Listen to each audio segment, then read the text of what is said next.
রাত্রের বেলা আমি পেঁয়াজ ও হুলুরি বানাই। সবাই তো ইফতারির সময় বানায়, আমি রাত্রের বেলায় কেন বানাচ্ছি তা আপনাদের সাথে শেয়ার করব। অবশ্যই পুরো ভিডিওটি দেখবেন না টেনে। হ্যালো এভরিওয়ান, আসসালামু আলাইকুম। কেমন আছেন সবাই? আশা করি সবাই ভালো আছেন আল্লাহর রহমতে। আমিও ভালো আছি আল্লাহর রহমতে।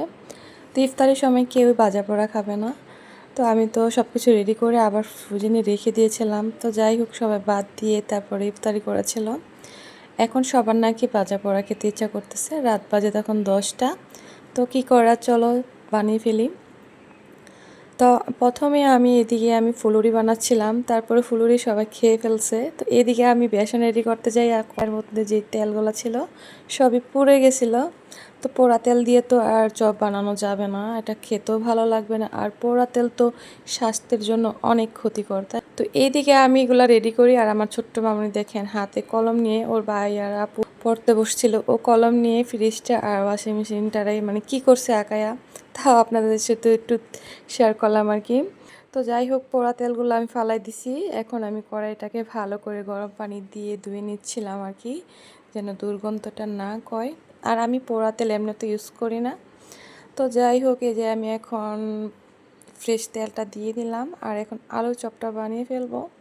কেন যেন না, প্রথম আমি যে আলুর চপটা দিলাম এটা না কেন জানি কড়াই থেকে উঠতে চাচ্ছিল না। আর আলুর চপটা মানে খেতে সবাই পছন্দ করে, আর আলুর চপটাই জানি কেমন হয়েছিল।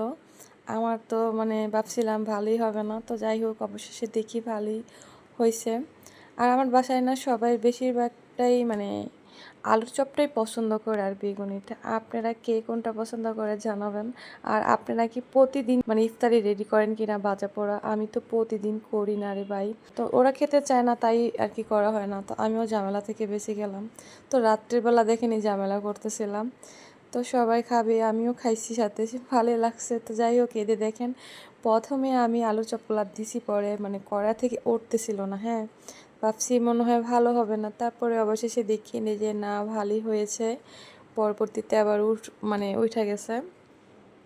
তো দেখেন আমার আলু চপগুলো এখন কিন্তু আমি ভেজে নিচ্ছিলাম। তো এক এক করে আমি সবগুলোই ভেজে নিয়েছি, আর সাথে কিছুটা মরিচও ভেজে নিয়েছি, মরিচ চপ। এই যে দেখেন, এই মরিচ চপ আপনারা কে কে মানে পছন্দ করেন জানাবেন। আপনারা কি আমার মতো মরিচ চপ বানান কিনা সেটাও জানাবেন।